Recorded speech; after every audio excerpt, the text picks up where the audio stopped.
Chris Auchinvole. Thank you, Mr. Speaker. My question is to the Minister of Immigration. What recent announcement has he made to help combat the exploitation of migrant workers helping on the Canterbury rebuild? Honourable Michael Woodhouse. Yesterday, Mr. Speaker, Labour Minister Simon Bridges and I announced more than $7 million over the next 4 years from Budget 2014 to boost the number of Labour inspectors and immigration officers dealing with the Canterbury rebuild.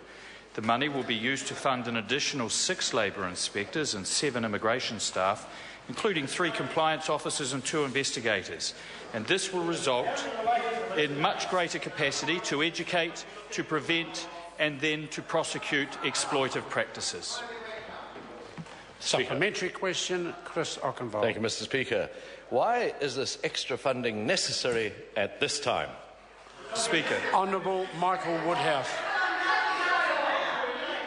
Order. The Canterbury rebuild is one of the government's top priorities, and as the rebuild gathers momentum, it's very important that we provide the tools they need to stamp out unlawful practices and provide assurances that maintain our international reputation.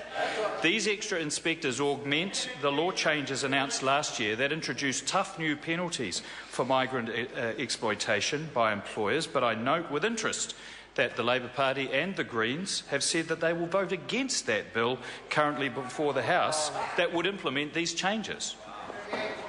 Supplementary question, Darian Fenton. Thank you to the Minister.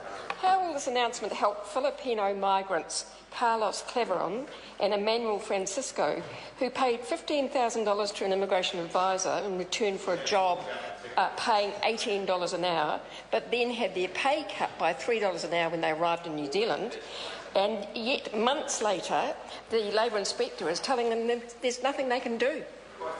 Mr. Speaker. Honourable Michael Woodhouse. Well, Mr. Speaker, it'll help people like those Filipino workers in a number of ways. Firstly, by ensuring that they have appropriate information, both they and their employers, to ensure what is appropriate practice in New Zealand. And where employers fall below that standard, there are appropriate avenues of inquiry, including the actions that the member has taken. I also imagine that there would be a part to play for trade unions in supporting workers like that through that process, and I'm quite sure that member would be referring them to them. That concludes questions for oral answer. I call on Government Order of the Day number 1. Appropriation 2000.